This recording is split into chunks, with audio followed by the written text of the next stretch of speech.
ಅಲ್ಲ ಅತ್ತೆ, ಅಕ್ಕ ಯಾಕೆ ಹೀಗ್ ಮಾಡ್ತಾಳೆ ಹೇಳಿ? ತುಂಬಾ ಒಳ್ಳೆ ಪ್ರಶ್ನೆ ಕೇಳಿದ್ಯಾ. ಅದ್ ಸರಿ, ಬೆಳಗ್ಗೆಯಿಂದ ನೀನೊಳಗೆ ಅಷ್ಟು ಸಲ ಕಾಲ್ ಮಾಡಿದ್ಯಾ ಅಲ್ವಾ? ನಿಮ್ ಅಕ್ಕ ಏನಾದ್ರೂ ಒಂದ್ಸಲ ಆದ್ರೂ ನೀನ್ ಮಿಸ್ ಕಾಲ್ ನೋಡಿ ವಾಪಸ್ ಕಾಲ್ ಮಾಡಿದ್ಲಾ? ಇದ್ರಲ್ಲೇ ಗೊತ್ತಾಗಲ್ವಾ ಅವಳ ಪ್ಲಾನ್ ಏನು ಅನ್ನೋದು.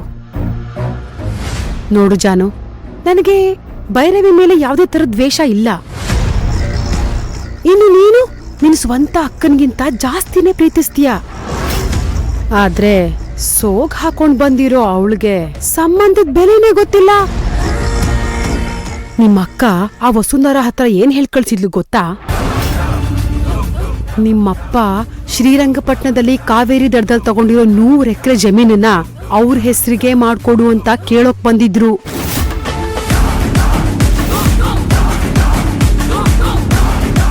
ಆಮೇಲೆ ಇದನ್ನ ಭೈರವಿ ಹೆಸರಿಗೆ ಬರೆಸ್ಕೊಂಡ್ರೆ ಅನುಮಾನ ಬರುತ್ತೆ ಅಂತ ಆ ಜಾಗನ ವಸುಂಧರ ಹೆಸರಿಗೋ ಅಥವಾ ವಿರಾಟ್ ಹೆಸರಿಗೋ ಬರೆಸ್ಕೊಳ್ಳೋ ಪ್ಲಾನ್ ಮಾಡ್ತಿದ್ದಾರೆ.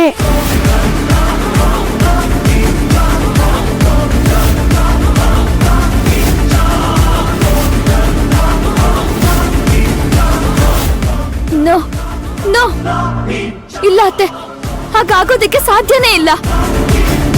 ತೋಳ ಕುರಿ ಹಾಕೋದಿಕ್ಕೆ ಸಾಧ್ಯನೇ ಇಲ್ಲ ಜಾನು. ಓಕೆ, ನಾನ್ ಹೇಳ್ತಿರೋದು ನಿನಗ್ ಸುಳ್ಳು ಅಂತ ಅನ್ನಿಸ್ಬೋದು. ಇಲ್ಲ, ಅತ್ತೇನೆ ಬೇಕು ಅಂತ ಸುಳ್ಳು ಹೇಳ್ತಿದ್ದಾರೆ ಅಂತ ಬೇಕಾದ್ರೂ ಅನ್ಕೋ. ನೋಡು, ಇದು ನನ್ ತವ್ರ ಮನೆ. ಇದನ್ನ ಕಂಡೋರ್ ಪಾಲಾಗೋದಿಕ್ಕೆ ನಾನ್ ಬಿಡಲ್ಲ. ಬೇಕಾದ್ರೆ ಒಂದ್ ಕೆಲ್ಸ ಮಾಡು, ನೀನ್ ಈಗ್ಲೇ ನಿಮ್ಮ ಅಪ್ಪನ ಹತ್ರ ಹೋಗಿ ವಸುಂಧರ ಅವ್ರು ಇಲ್ಲಿಗ್ ಬಂದಿದ್ರಾ, ಶ್ರೀರಂಗಪಟ್ಟಣದಲ್ಲಿ ಕಾವೇರಿ ದಡದಲ್ಲಿರೋ 100 ಎಕರೆ ಜಮೀನನ್ನ ಕೇಳಿದ್ರಾ ಅಂತ ಕೇಳ್ ನೋಡು. ಆಗ ನಿನಗೆ ಅರ್ಥ ಆಗುತ್ತೆ. ಜಾನು, ನನಗೆ ನಮ್ಮಮ್ಮನ ಮಾತ್ ಮೇಲೆ ನಂಬಿಕೆ ಇದೆ. ತಪ್ಪು ತಿಳ್ಕೊಬೇಡ ಜಾನು, ನಾನೇನ್ ತುಂಬಾ ಒಳ್ಳೆಯವನು ಅಂತ ಹೇಳ್ತಿಲ್ಲ. ಆದ್ರೆ ಸಿಂಧುಗೆ ನೀನು ಮಾವ ಕೊಡ್ತಿರೋ ಇಂಪಾರ್ಟೆನ್ಸ್ ನೋಡಿದ್ರೆ ನನಗೇನೋ ಸರಿ ಅನಿಸ್ತಿಲ್ಲ. ಯಾರಾದ್ರೂ ಸಹಾಯನ ಎಷ್ಟು ಅಂತ ಮಾಡ್ತಾರೆ? ಒಂದ್ಸಲ ಸಹಾಯ ಮಾಡ್ತಾರೆ, 2 ಸಲ ಸಹಾಯ ಮಾಡ್ತಾರೆ. ಆದ್ರೆ ಪದೇ ಪದೇ ಸಹಾಯ ಕೇಳ್ತಾನೆ ಇದ್ರೆ ಅಂತವ್ರು ನಿಜವಾಗ್ಲೂ ಕಷ್ಟದಲ್ಲಿದ್ದಾರೆ ಅಂತ ಅಲ್ಲ, ಬೇರೆ ಏನೋ ಪ್ಲಾನ್ ಮಾಡ್ಕೊಂಡು ಬಂದಿರ್ತಾರೆ ಅಂತ. ನಾನು ಈ ಮನೆ ಕೆಲಸದವಳು. ಮನೆ ವಿಷಯಕ್ಕೆ ತಲೆ ಹಾಕೋದು ತಪ್ಪು. ಆದ್ರೆ ಈ ಮನೆ ಉಪ್ಪಿನ ಋಣ ತಿಂದ್ಮೇಲೆ ನಿಜಾನೇ ಹೇಳ್ಬೇಕಲ್ವಾ? ಜಾನ್ವಿ ಮೇಡಮ್, ಲಕ್ಕಿಯವ್ರು ಹೇಳ್ತಿರೋದು ಸರಿ ಇದೆ. Charity begins at home. ಮೊದಲು ಮನೆಯವ್ರ ಉದ್ಧಾರ ಆದ್ಮೇಲೆ ತಾನೆ ಹೊರಗಿನವ್ರ ಬಗ್ಗೆ ಯೋಚನೆ ಮಾಡೋಕ್ಕಾಗತ್ತೆ. ಇವತ್ತು ಆಸ್ತಿ ಬಗ್ಗೆ ನಿಮ್ಮ ಅತ್ತೆ ಆಗ್ಲಿ ಲಕ್ಕಿ ಆಗ್ಲಿ ಅಷ್ಟಕ್ಕೆ ಯಾಕೆ ನೀವು ಕೂಡ ಪಾಲ್ ಕೇಳ್ತಿಲ್ಲ. ಯಾಕಂದ್ರೆ ನೀವೆಲ್ಲ ಒಂದೇ. ಆದ್ರೆ ಭೈರವಿ ಮೇಡಮ್ ಏನೋ ದೊಡ್ಡದಾಗಿ ಪ್ಲಾನ್ ಮಾಡಿದ್ದಾರೆ ಅನ್ಸುತ್ತೆ. ಆಸ್ತಿನಾಗ್ಲಿ ನಂಬಿಕೆನಾಗ್ಲಿ ಗಳಿಸೋದಕ್ಕೆ ತುಂಬಾ ಟೈಮ್ ಹಿಡಿಯುತ್ತೆ. ಆದ್ರೆ ಕಳ್ಕೊಳ್ಳೋಕ್ಕೆ ಒಂದೇ ಕ್ಷಣ ಸಾಕು. ನೋಡು ಜಾನು, ನಿಮ್ಮಪ್ಪ ಮತ್ತೆ ನೀನು ಆ ಭೈರವಿ ಮೇಲೆ ಇಟ್ಕೊಂಡಿರೋ ನಂಬಿಕೆನೆ ಅವಳು ವ್ಯಾಪಾರ ಮಾಡಕ್ ಹೊರಟಿದ್ದಾಳೆ. ಈಗ್ಲೂ ನೀನ್ ಸುಮ್ನಿದ್ರೆ ನಮ್ಮನೆ ಬೀದಿಗ್ ಬರುತ್ತೆ. ಯೋಚನೆ ಮಾಡಮ್ಮ.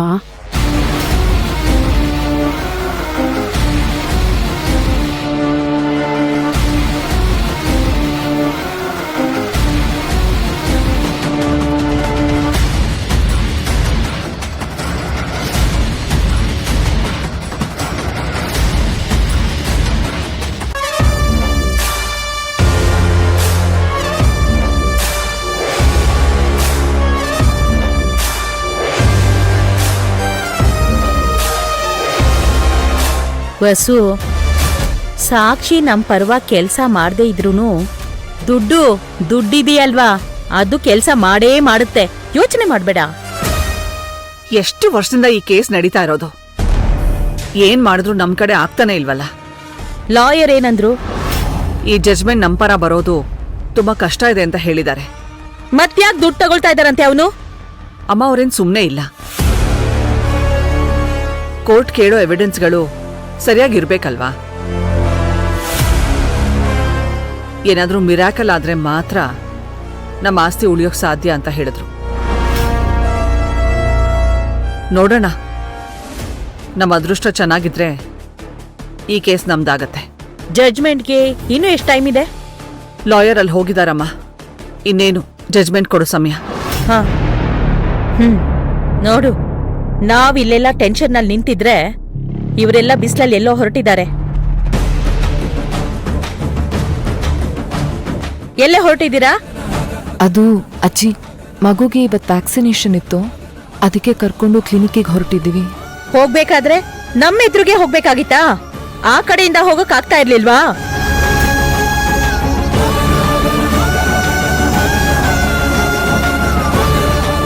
ಮೊದ್ಲೇ ಇಲ್ಲಿ ಟೆನ್ಷನ್ ಅಲ್ಲಿ ನಾವಿದೀವಿ, ಕರ್ಕೊಂಡಾಗ ಆ ಕಡೆ. ಗೀತಾ, ಮಗು ಕೊಡು.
ಏನ್ ನೋಡ್ತಾ ನಿಂತಿದ್ದೀರಾ? ಕರ್ಕೊಂಡೋಗು ಮಗುನ. ಅಪ್